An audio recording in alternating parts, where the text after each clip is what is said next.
This channel is supported by Truefire. Truefire, stop all that. The Truefire All Access membership, they've brought the price down for March Madness, they're calling it. So the cheapest you can get it any time of year is $99. It beats the codes that I normally tell you about. So I just wanted to shout that out here. So you get All Access membership for $99 for the year.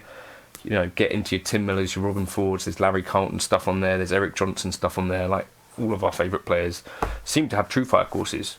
Check that out. March Madness, it's mad.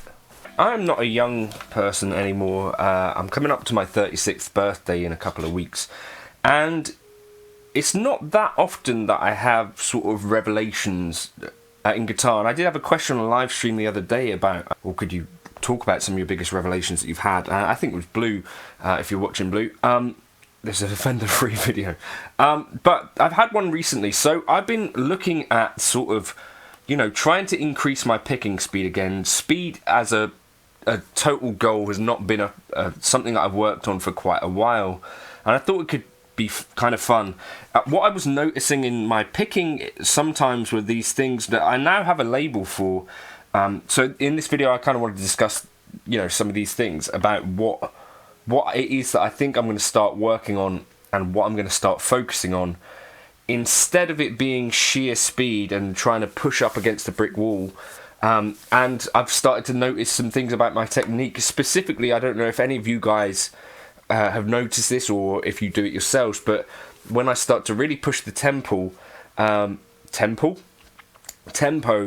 picking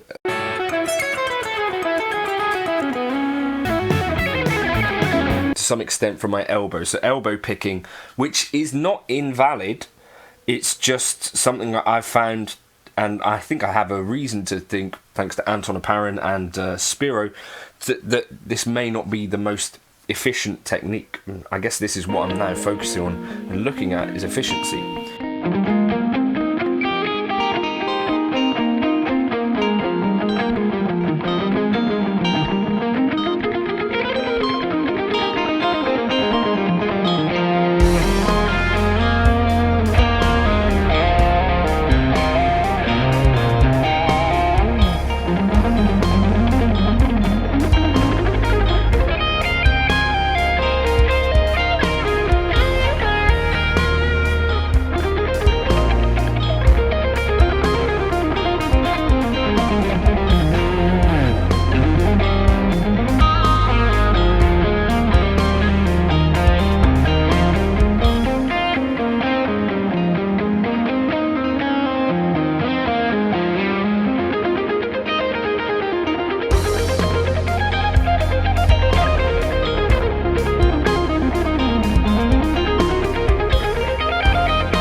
The thing that really tipped me over the edge on this was Spiro had this, if you've not checked out Spiro's playing, I'm sure you've seen him, but he's the wild economy picker, and yeah, he's got crazy economy picking technique.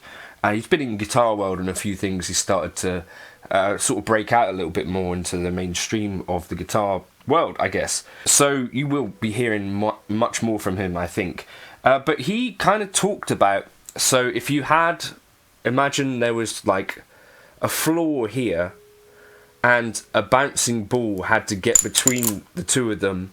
To do it, you either just like throw the ball faster or just move the two, like ceiling and floor, closer together. And as you do that, the momentum of the thing will necessarily just make the ball have to go quicker. And this was a little bit of a revelatory moment for me, because I was thinking, yeah, I've never really even, I think for quite a few, maybe even decades, just really looked at my right hand and thought, how much of this is like wasted movement and what could I be doing differently here? And it's actually, I think, given me some real sort of breakthroughs already. Anton Oparin, if you've not heard of this Anton guy, he's a a really quirky Russian. He did this video talking about some of like legendary players' picking technique, asking like, is there a universal picking technique and all these sorts of things.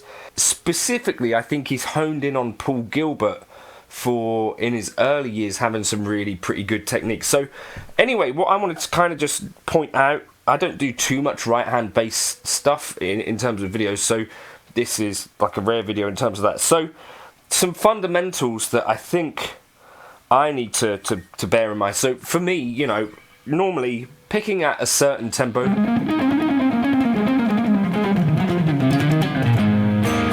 will be like generally fine, but as I start to really push the tempo, I've not warmed up today or really played the guitar much yet, but like when I was doing,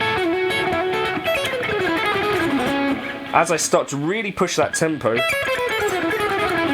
I was noticing that this arm starts to do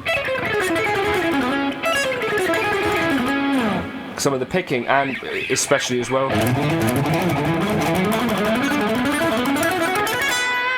that kind of thing, right? And so there's not necessarily anything totally wrong with that, and it is valid technique, and you know, plenty of people do elbow picking, and I've done it now for like nearly 3 decades. For the really fast stuff, but the sort of trouble that I'm finding with it is that, am I as in control of that as I could be? And then another thing that seems to happen for me is that there's not loads of stamina with that kind of technique, and also things like what Anton calls desync start to happen, where this kind of more spasmy big joint movement seems to be kind of out of sync with whatever your left hand is doing. So it's all these things that are starting to build up tension, and that's what I'm trying to now like avoid a bit, and taking that Spiro idea. So also I think Anton, he's done loads of stuff on this, but like it's talking about if you try to minimize the movement to sort of one joint instead of making it a more complex movement. So if I've got elbow, thumb and, you know, wrist doing stuff, it's kind of signal overload is essentially what he was saying. He's got more science behind him than me, obviously. So what I'm particularly kind of looking at is really focusing. So I'm going to rest here, try and keep that as the movement, but also when I'm playing anything like with a focus on picking technique,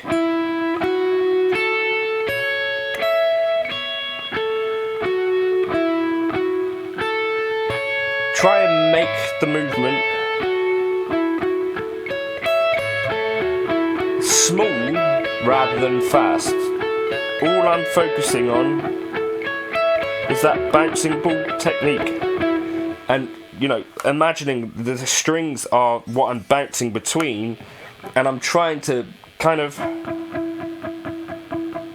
keep that movement tiny. And what also I noticed was that, you know, people kind of use bleed by Meshuggah as like a sort of thing. Can you play it? Can you not?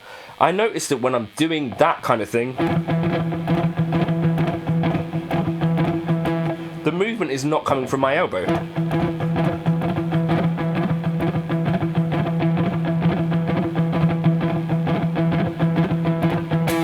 Which gave me confidence that they're onto something here, because I can do that without elbow picking, and it kind of makes me think, well, actually then they do have a point here, because that's kind of like a bounce technique. So that's the focus for me, is that I want this hand to stay relatively relaxed. I'm going to plant this part of the hand somewhere around the saddle, and focus on being able to, I think Anton was kind of saying, like being able to, if you want, mute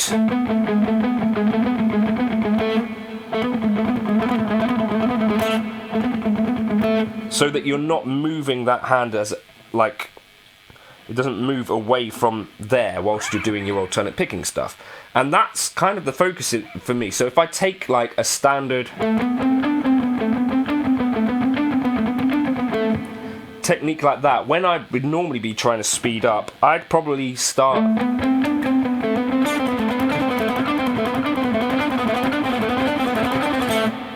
to use the elbow. Instead, focus on staying relaxed, but also trying to make this movement with my right hand as small as possible, and also consider whether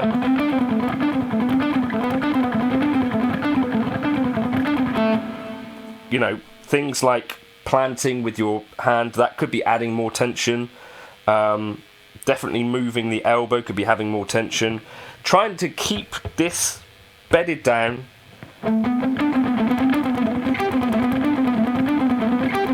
and focus on all of the movements becoming smaller.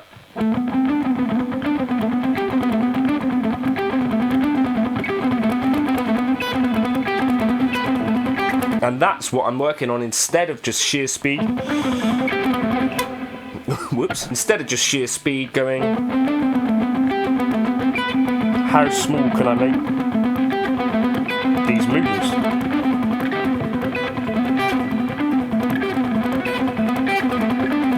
And also remembering to try and keep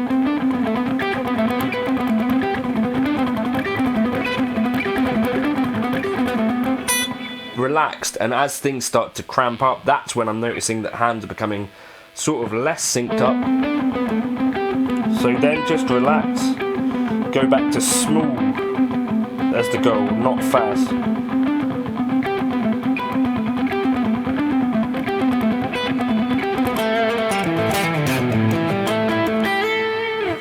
I think that for me is a little bit of a game changer. And maybe even a big game changer. Small movements with that right hand. Like, economy of motion is definitely something I've seen people talk about before. I've never really tried to lock it down in my own playing. And yes, I can sort of get that shaking right hand with the elbow quite fast, or like the tensing thing. And fast enough that I never really thought about this too much. But in terms of then having a lack of control over what you're playing, I think this is the point. So instead of speed, and instead of just pushing through everything, just think about, well, how small can I make that right hand movement?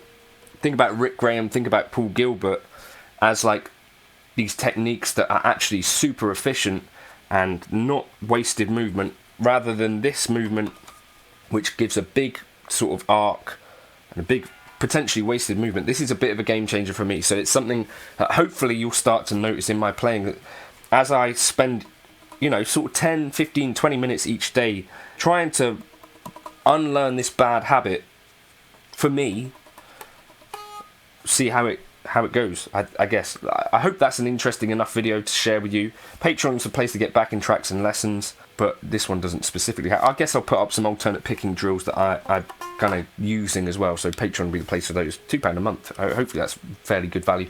Catch you in another video soon. Cheers.